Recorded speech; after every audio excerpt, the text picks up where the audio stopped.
Welcome, everybody in. It's your host, DM Livingston Sporting News, welcoming you all into Wednesday, January the 17th, 2024. I still can't believe it's 2024. I still can't. It's crazy to me. But nonetheless, did you see last night, as I advised, the Joker versus Embid last night? It was a pretty good game. The Sixers, they pulled it out. They ended up knocking off Denver. But most importantly than that 126 to 121 victory was that Embid showed who's the big man on campus, so to speak. Because I don't think they went to college. Because they were from somewhere else. But that's not the point. The point is this. I'm not going to get into the race. Because it's race baiting. When they start to talk about who got the MVP and why they got the MVP, the point is this. Personal opinion and visual sight tells me that Embid is a better player than Joker. If I had to pick one, I'm picking Embid, and you know you'd pick Embid too. Joker's very awkward with his game. But shout out to the two-time MVP. You lost last night. And I know what you guys are saying. Wow, you really don't like Denver. It's okay. I know. They beat Miami. I'll get over it sooner or later. But it was a good game. I'm glad that the NBA saw fit to give us at least 3 games last night, because last night was hockey mania. Yes, but I'm embracing it. And I've been doing my research, guys. And I have a list that I'm going to be releasing on Thursday for all those interested. And if you do not have a hockey team, I have an explanation so we can parallel this to sports that we're more familiar with and comfortable with, so we can get an idea of which NHL team suits our personality. So look forward to that coming on Thursday, because I can almost guarantee you it'll be another night like Tuesday when we probably won't have anything else besides hockey on. But again, 41, 10, and 7 from Embid last night. It's no knock on Joker. I mean, he had 25 and 19 rebounds. I still like the guards, though. I still like guard play. I know we're heading to this world of 7-footers, but I guess I'm a purist. Or, in other words, I'm old. I just like guard play. I don't like it. 7-footers. Get in the paint unless you're like Kevin Durant or something. This is how I feel about it. So, what to watch tonight, NBA. It's kind of depressing when there's only no games on. I knew this was going to happen, though. I saw this coming. The writing was written all over the wall. I seen it. But the game to watch tonight, though, write it down. Check out that Milwaukee at Cleveland. I was just telling you guys about Cleveland yesterday. Now, I'm not saying that they are the best thing since sliced bread. But what I'm saying is they're hot right now. They're rolling 3 or 4 in a row. I believe it's 4 now in a row. Milwaukee comes to town. Listen, the last time Milwaukee was there, they only edged them out by 8. And it took Dame and Giannis to both go over 30. 34 and 31 respectively. So Cleveland's no pushover. And that was earlier in the season. That 4.5's looking good. So I'm not going to go out there and say that Cleveland's going to knock off Milwaukee, but what I will say is this. That 4.5? That 4.5 is looking good, guys. So my gamblers, tell me on this one. I think I'm gonna throw a 5 spot on that. I think I'm gonna throw a 5 spot on that. Try to bring you back 10. Try to build up for the weekend, guys. It's all about strategy. Staying in basketball. Well, before basketball, guys, how you guys doing? How are you feeling? Are you nervous about this election that's coming up? I'm not really concerned, because I think they're going to give us enough distractions from now until then, we won't even notice it. So I think that's the good thing. But just know, no matter who wins, I will be here for you. So we'll be okay. I'll be here. Everything will be fine. Staying on the hardwood court, but bringing it to a little lower level. Well, I don't know. Looking at some NBA teams, I don't know if that's necessarily true. But I digress. NCAA action last night. Purdue number 2, Kansas number 3. They won easily. I won't embarrass the youth and disparage them and say how much they lost by. These are not professional. Although that NIL money, some of them are getting paid. I heard that in some cases, some of these players are taking a pay cut when they go into the league. Think about that. Some of these college, like juniors and seniors, especially the juniors that can opt to go to the draft or stay another year, through their NIL deals, they're getting so much money that it's more than what a rookie contract would be. They're better off staying in college one more year. Like, that's the landscape that we have entered into. But I doubt it was the case with the teams that Purdue and Kansas knocked off last night. There was no NIL money on the court. I can guarantee you and promise you that. But everybody, you know what today is. It's the day. Uconn Huskies. Yes, that is correct. We are number 1 ranked. I saw this coming. I had a good feeling it was coming. I didn't want to jump out there, so I kind of hedged my bets and said maybe number 2. We are number 1. But there's no slouches coming into stores. And I really wish it was in Hartford. Listen, I don't understand why we don't use our home court advantage to our advantage. You got to think about it like this. There's people that don't even know where Connecticut is at. Intimidation plays a role sometimes, especially with some of these teams coming from places. But they're way up in the farmlands and stores. Let them come right to downtown Hartford. Drop them off in Waterbury for a minute. Anyways, I'm getting away from the point. The point is this. It's going to be a tough game tonight, guys. Now, I'm not backing down, nor am I scared in the least bit. Only slightly. But what I do know is this. Why isn't anyone talking about Coach McDermott's racist comment anymore? Why do certain things go away fast and other things they never let us forget? I mean, for goodness sakes. Kobe, rest in peace. Some people won't leave him alone with stuff from his past. He's no longer amongst us. This guy is going to be coaching tonight, and he made inflammatory comments. Now I understand it because I'm a wordsmith. Sometimes your words can get ahead of yourself, meaning it came out of your mouth before your brain told you not to say that out loud. But even still, to reference basketball players, guarantee majority black, and saying that they have to remain all in and they cannot leave the quote-unquote plantation, that is just insensitive. Obviously, there was no racist intent. Clearly. It's just when I read that story, I had forgot that happened, which made me question why are we allowed to forget certain things, and certain things we are never allowed to forget. I don't know, maybe that's a different topic for a different time. Nonetheless, in NFL news, I know you guys are waiting. I know you guys want to know who I'm picking. That'll be on Friday. Friday's almost here, guys. The week goes by so fast. It's almost here. But I do want to touch on this. The Falcons have interviewed and or are about to interview Harbaugh. Here's my thoughts on this. The Michigan coach, congratulations on winning the national title. I understand why you want to come back to the NFL. I get it. I understand. The rules and regulations of the NCAA is cramping your style. The grass is always greener on the other side. I'm pretty sure at one time you felt that the NFL was cramping your style. So you scurried away to the NCAA. And no, it wasn't peaches and cream at first, but now it's gloriously raining confetti. Big Blue Nation loves you.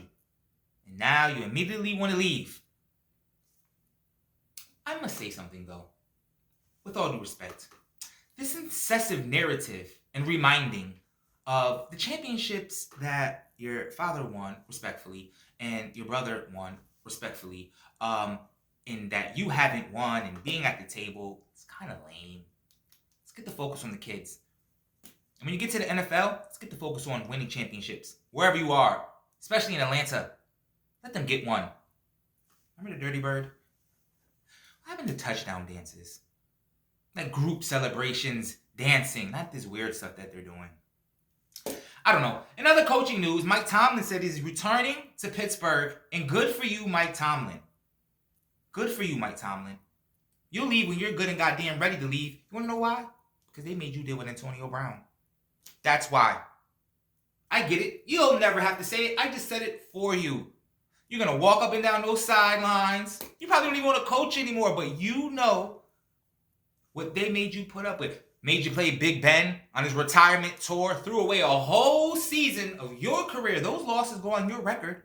I understand Big Ben, but it's not like he brought you guys 4 rings. My goodness. It was a little over the top. A little over the top to celebrate a man. Georgia. So, I understand what you're doing. And I love it. I like it. Not only do I like it, I love it. Keep doing it. Keep it up. I hope you stay there forever. And because it's light, it's a light news day today, guys. I really want to go in on something right here. I really do. Because I brought up Coach's poll yesterday and the powers that be that vote for awards. Now, for those that are not fire signs or have a competitive nature, I know to you an award is just frivolous. Whenever I hear an athlete say, I am not here for individual accolades, I immediately know that person is not a fire sign. Because if that person is born in August, he wants every MVP. If he says he doesn't, he's just fake being modest. Because of course he does. Now, with that being said, I don't like the nonsense. I don't like the nonsense that's going on with the NFL Coach of the Year candidates. Yes, that is correct. I just knew that Todd Bowles was like the front runner because I hadn't looked into it as of yet. I knew it was one of those things that I was like confirmation biased. I was just going to confirm what I already knew. I already was writing it down as to what I wanted to talk about. I was just going to get some supporting facts. He's not a front runner. In fact, according to Vegas, he's not even in the top 5 favorite to get Coach of the Year. Hold on, I'm sorry, because I'm getting upset again. Hold on. Let me calm down. Full disclosure, Todd Bowles, former Washington Redskins / Commanders, great Super Bowl winning champion, defensive coach, guru, secondary specialist. He's defensive side of the ball, he's the man. But he was a head coach in the city of New York. And not for the good franchise. I know which one's the good franchise. But in all seriousness, the Jets. He was the head coach of the Jets. The Jets, my goodness. How many coaching careers have the Jets ruined? I've lost track, to be quite frank. But I don't want to talk about that. I want to talk about the way the media eviscerated the man as if somehow he couldn't get it together, as somehow he only belonged on the defensive side of the ball, as if somehow the Jets' ineptitude at offense was attributed to his specialty in being a defensive coach. That's what I call lazy analytics. That's lazy. That's like saying I'm wet because it's raining outside and I didn't have an umbrella. Like, that's laziness. So, what happens? For whatever reason, they let him go. How did Jets do since they let Todd Bowles go? But that's a different story. Nonetheless, how did Todd Bowles do since he left? He went back, I guess, to his strong suit, so to speak, down in Tampa. Now, yes, maybe you can say it was Brady, but I don't want to hear about that. How many points did the Kansas City Chiefs, already in the Hall of Fame, according to the media, Patrick Mahomes, even though he's never won a road playoff game, and they already have him ranked up there with Montana I'm sorry. Let me calm down. Back to the point. The Kansas City Chiefs scored 9 points in that Super Bowl. They kicked 3 field goals. That's Todd Bowles' defense. Shut it down. He's now the head coach down there in Tampa Bay. Quarterback, it's not Tom Brady. His quarterback is one Baker Mayfield. Let me tell you another story. Why my newfound Super Bowl favorite, as ludicrous as it may sound, is Tampa Bay Buccaneers. Because what happened to the Baker Mayfield commercials? Cleveland, you threw him out. Baby, bathwater, in the tub. Put a whole new kitchen set in. Then you ended up with some old Maytag repairman stuff and got blown out in the playoffs. Sorry if you can't follow where I'm at with it, but this is really upsetting to me this morning. So I'm a little off the wall, so pardon me. Let me backtrack to the point. The point is this. The top 5 coaches, according to Vegas, that are in the running for Coach of the Year are as follows. Kevin Stefanski, the Cleveland Browns. Listen, you should not be rewarded because the backups did their job. he's going to be rewarded because, like, he put together a ragtag team. If anyone should be rewarded, it should be the general manager, whoever's in charge of getting backups, because they had players in place when injuries showed up. Detroit, Dan Campbell. We shouldn't reward people for not messing up. Everyone picked him to win from last year. So we're going to reward him because he didn't screw the pooch? I don't understand this. Okay, let's keep going. Shane Steichen, the Colts. Listen, the Colts should never be ever rewarded or awarded with anything because of who they hired for their interim coach. That debacle, that was nonsense. And then the man's just right back on TV talking about sports. This is just... The one I would argue... Hold on. Let me eliminate the other one. Mike McDaniels in Miami. Just stop it. Just please stop it. He's just like, you had a video game down there, right? You had a video game down there and you played somebody and the computer set it to cold outside and all your attributes went down and you're gone. So no, Mike McDaniels is not coach of the year. Now, here's where I argue with myself. DeMeco Ryans, Houston. That's a tough one. So what I'll say is, at the very least, the finalists for NFL Coach of the Year should be DeMeco Ryans and Todd Bowles. And here's the reason why I give the edge to Todd Bowles. DeMeco Ryan, you had the number one pick.